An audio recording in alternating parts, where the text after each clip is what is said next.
Mock EAPI video. The question is going to be that I would like you to analyse and evaluate and comment on the major area of weakness of the performance that you would prioritise for improvement for a long-term development plan and why. The major area of weakness I have identified is the cardiovascular endurance of the performer. Cardiovascular endurance is the ability of our heart, lungs and blood vessels to deliver oxygen to body tissues. I felt the performer lacked in this, and as a result, during the latter stages of the game, they began to fatigue, and their performance also decreased with this. As a result of poor CV endurance or cardiovascular endurance, due to the performer being fatigued at the end of the game, they started making more silly mistakes, and they actually started to become a bit more agitated around other players due to their mistakes. And I feel that this could also decrease the motivation of the players and their teammates around them. It can be very closely linked to the cardiovascular system. The cardiovascular system comprises of the heart, blood and the blood vessels. So obviously the heart pumps the blood around the body. The blood vessels leaving the heart generally carry oxygenated blood through the vessels known as arteries. These tend to be very large. They have quite thick muscular walls, and which is designed to withstand the high pressure of the blood leaving the heart. As they get further away from the heart, they decrease in size, and they get a lot smaller and very, very hair-like in structure, so very, very small, and these are known as capillaries. The blood vessels that return to the heart are known as veins, which carries the oxygenated blood back to the heart, ready so it can be reoxygenated and be pumped back round by the body. The main characteristics of the cardiovascular system are to transport oxygen from the lungs to the cells, such as muscles, carbon dioxide from the cells to the lungs to be reoxygenated, and they also transports like nutrients and hormones and waste materials. Another area of weakness I identified from the performer while I analysed them playing football was their passing. I felt the passing was inaccurate and sometimes was a little bit too ambitious in some ways. Like they tried passes they shouldn't have tried, like long range passes rather than just giving off a little simple pass. The simple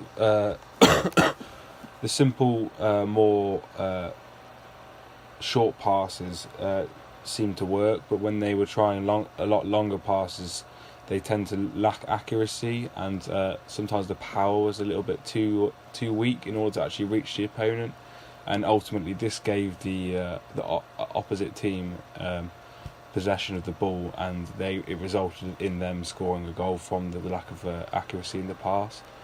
When long range passes or aerial balls were attempted, sometimes unwanted angular motion occurred, and angular motion is the movement of a body in a circular path around an axis of rotation, normally caused by an eccentric force. And I felt that this made the accuracy of the ball. This was the reason why the pass wasn't as accurate as maybe some people might have liked, and gave the opposition possession. This could be due to poor technique of the footballer, as in they don't have the right technique in order to actually succeed at doing these long range passes, and they are hitting the ball at the wrong point, not through the centre where they should be hitting it.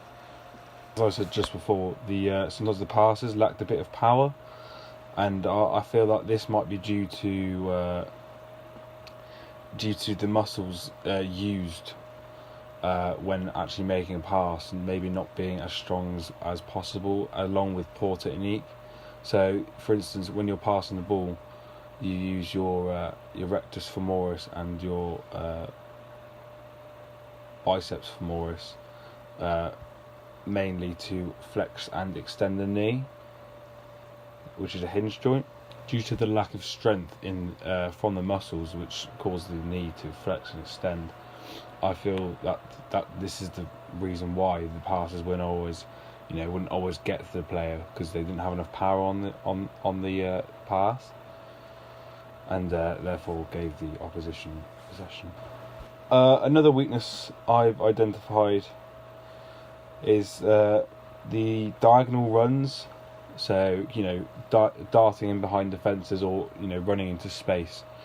I feel like the player lacked in movement off the ball. They'd make a pass which might not even be accurate, as I previously stated, and then they would just stay still. They wouldn't move into space to try and become available for other players. And I felt like this caused. This is why they struggled to kind of move up the pitch effectively, and therefore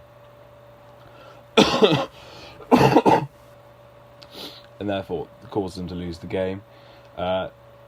Diagonal runs would even if they don't actually run into space and give off a pass, they tend to open up defences. So that a defender might follow you and create a gap in defence, and it can help to actually open up defences and create a pass for someone else, not just for you. And I felt that the fact that the performer lacked in the diagonal runs and running into space, I feel like this was a major weakness of the performer, and therefore made it really hard to give off passes and stuff like that. The final weakness of the performer would have to be the motivation. I felt they lacked motivation for the task at the end, and kind of throughout they didn't really have the correct levels of motivation. This could be due to the levels of sporting confidence or sports confidence. If you have high levels of sports confidence, often associated with having little doubt around your performance, whereas I feel that this performer was the opposite, and they had low levels of sports confidence, so therefore they had a large doubt that they couldn't do the job in hand, and therefore I think this it's kind of played on their mind a bit and resulted in them playing not as well as they should have played. Moving on to the strengths of the performer, I felt one of the major strengths was the relative strength. Now, relative strength is the maximum force exerted in relation to body weight or muscle size. So the performer is, like average height, but not stocky at all. But I felt like their strength in comparison to how big they are was really, really good, and they excelled in this area. So, for instance, if it came to shoulder barging, they would tend to win, or shielding the ball in areas whereby there wasn't a pass available due to lack of movement, which was mentioned in the weaknesses. I felt that they used their strength well, and this resulted in dispossession of the opposition, and they retained the ball a lot better when they had possession. Another strength I thought that the performer has is the actual heading of the ball in attack and defence. So I can also be closely linked to strength, but more explosive strength, and so that they had good explosive strength, which meant they could jump higher, and also their heading accuracy, and allowed them to win headers. And as a result, their heading, they'd win a lot more headers because they could jump a lot higher, and they'd win so many headers in attack and defence, resulting in a goal for the performer from a header and quite a few defensive hit clearances. The heading was accurate, so it wouldn't just be a head away from goal or towards goal. It would be accurate towards goal or be accurate towards a player, and I felt that this benefited the performer massively. Another strength I felt the performer possessed is the positioning in terms of defensive line. So they were playing in like a CDM kind of role, centre defensive mid, and I felt that they had good awareness of their positioning, so they wouldn't get up too high up the pitch, or they wouldn't actually drift out of position. I thought they stuck to their position really well in this, because they were just on their own between the midfield and the defence. They are the only kind of barrier between the midfield and the defence, and it was important for them to stay in that position. And I felt that due to them actually doing this, it actually helped. It helped the defence out massively, and then when actually attacking, the defence had a little bit more support behind them, and they could be a bit more free knowing that they had the performer behind them. Also, there was a brief moment in the game whereby the the performer actually drifted into the centre back position because someone went off injured, during defence, when you're in defence, you have the defensive line when the attackers are attacking. This is in order to keep people offside, and I felt that he kept this defensive line very effectively, and it did result in someone becoming offside as a result of it. The final strength of the performer is their arousal level. I felt that the level of arousal was perfect for the level of performance that they actually were at and the game situation. So having high levels of arousal can affect performance, as shown in the inverted U theory, which shows that performance will increase with arousal until a certain point, and then if the arousal continues to increase, performance may actually decrease. But I felt in this situation the performance and arousal levels were at the peak, the pivoting point. So if they got actually any more aroused, then they would have started performing a lot poorer. But their arousal level was completely right, and this actually enabled them in terms of defensively to actually keep this good position, have this good strength, and have these the confidence to go up and head the ball. And I felt that their level of arousal did impact their game significantly, and in a positive way, not in a negative way. That can actually happen. And moving on to the action plan or training plan, whatever you want to call it, it's important to actually do like a baseline test. So I've identified the major weakness as CV endurance, which will help the performer to actually perform at a high level later in the game rather than just fatigue and not play as well. So it's important to do a baseline test to see track progression, and which is one of the training principles is progression, as well as fit, which is frequency, intensity, time, and type. So frequency being deciding how often to train, intensity being how hard to train, time being how long to train for, and the type, so which training methods are going to be used. So the baseline test is going to be just a simple loop test, see how far they can go, and when they quit, that will be recorded, and then this will be actually repeated at the end of the 8-week training plan to track progression. Some of the key principles when planning a training program are specificity, which is that training needs to be matched to the needs of the sporting activity. For instance, I've identified CV endurance as a weakness, and that CV endurance is essential in football, so I'm making it specific to football.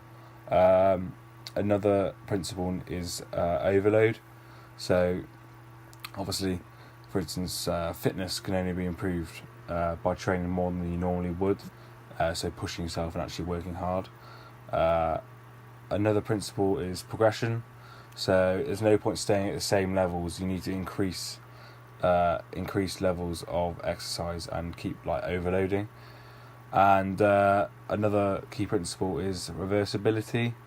So any adaptation that takes place as a result of the training end up being reversed. So if you stop training or take a break, or you stop how often you train. So it's important to have all these key principles when actually planning a training plan, which is what I've taken into account when actually planning this training plan. So I'm going to do my baseline test at the start of the training plan, which is, like I said, is the bleep test, and record that. And then the first week of training is going to be a just running, and you've got to ensure that you have the correct technique to obviously avoid injury. Because if you get injured, you're gonna you're not going to be able to train properly, or you're actually going to hurt yourself a lot more if you continue to train. So it's important that you do have the correct technique. So the beginning aim is going to be to complete the run, which is going to be around about 5 miles, and you've got to complete it in a certain time. But anyway, the aim is to complete without walking, just to start with, just to improve that baseline cardiovascular endurance. And as it becomes a lot more easier, it's important to increase the distance, or you could actually decrease the time in which the distance needs to be completed to actually get this progression or / overload principle in to the training plan. The second week's going to consist of more passing. So as I identified when watching the player, I felt that the accuracy / the technique of the actual player wasn't great, and I feel like improving the technique and the basic fundamental skills in order to actually pass the ball would benefit the performer massively. So it's important when actually doing a passing exercise to focus on technique and not power. So a lot of people like to put power on the ball, when passing long range, thinking it would go far, but actually it's more important to focus on technique. So for instance, one exercise which could be performed is the 1-2-3 pass exercise, which is, so you have 4 people in like a square position. So you have pairs on each side. So you have a pair on one corner, pair on another corner, pair on another corner, pair on another corner, and the ball will be passed across. And it's important to not hit the other balls when they're being passed across. So there'll be 2 balls in play at the same time. And as well as this, you can actually also link in, due to the lack of movement in the game, running across and following the ball over and actually avoiding the ball when running over. So this actually will help to improve the passing accuracy and will help to improve movement. The third week will be obviously another passing exercise, and so it will be a small rectangular grid with 2 defenders in and 5 attackers, and the objective of the game is to actually maintain possession. So this will help to improve the accuracy of the passes and also increase this movement. It's important for the performers to move in order to make the pass available, rather than just standing still. And obviously it's important to have success criteria, so not losing the ball, and if you do lose the ball, a defender will swap with you and you'll have to be the defender. In order to actually progress, more defenders could be added. This will make the task a bit harder and give people less time on the ball. The next week will consist of fartlek training. This is combines continuous and interval training. It allows the performer to run at varying intensity levels over different distances of their choice. It helps to improve aerobic and anaerobic energy systems. So it's important for the performer not to stop, because it is a continuous training. So it's important for them not to stop, otherwise it won't have the full effects. And in order to adapt this and make it harder, the intervals can be made smaller, so less time to recover between training exercises. This will help to increase the aerobic and anaerobic endurance of the players. The exercises will actually help to improve the passing, the major weaknesses of the performer, for instance, so the cardiovascular endurance, the passing, diagonal runs. In terms of motivation, it's all about building up the sporting confidence, because that is very, very closely linked to how the performer sees themselves as a performer. If their sporting confidence is high and they feel like they're performing a lot better, then their motivation will also increase.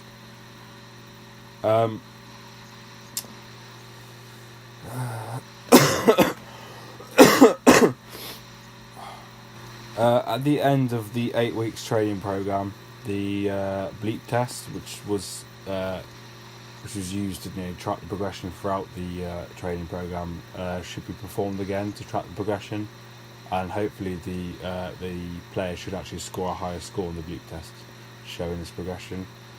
The training plan is more suited towards cardiovascular endurance. So I felt this was the major weakness of the performer, so I decided to target this more specifically, rather than as I feel it is something that actually has to be a lot have a lot of time and work put into it in order to actually improve. Due to the training actually being quite intense, The use of like ergogenic aids could actually be used to help the performer, and as well as in a game situation. So an example of an ergogenic aid would be sports drinks.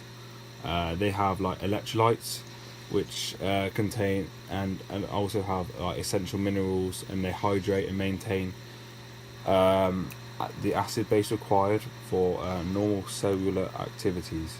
So it will stop the performer fatiguing as quickly, and they'll feel a lot fresher.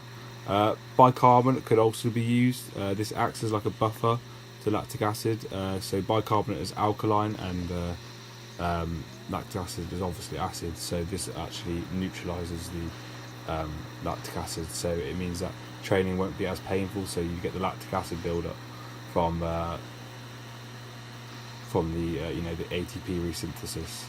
So, for instance, in the glycolytic system, which will probably be used for a part of the performance. The glycolytic system, obviously, the waste product is lactic acid. So, actually taking this bicarbonate will stop the lactic acid from, in a way, taking its effects out on the body. Creatine could also be used in some situations. So creatine helps muscles to become less prone to fatigue. So obviously I said that the one of the weaknesses was that the player did get fatigued quite quickly. So creatine could be a potential ergogenic aid to use, not just in training but in a gaming situation, because they'll fatigue a lot less quickly, and therefore they can perform at high levels a lot more and a lot longer. So the training plan is concluded, and it could actually be the facilities in which it's performed would be from somewhere such as maybe like an FA provided, or FA funded Astro, or FA funded gym, or FA funded field, for instance. So the FA, which is the sporting governing body for football, they actually fund projects and in local areas or places that actually can't afford to have areas, facilities. So they will fund or give a contribution towards it and actually help to build these areas. So that actually helps in order to actually for younger people to get involved in football, and as a result, train regularly, or have their games or for Sunday league team. As well as like the FA funding, you also have grassroots football. So the concept of grassroots football is that football is for everyone. It should be able to be played everywhere and anywhere. It's like it should have that good team spirit, and it kind of promote the values of football. And that football should be fun, and that it should be played by people of all ages, gender, diversity, for instance, and stuff like that. That's my EAPI, and yeah.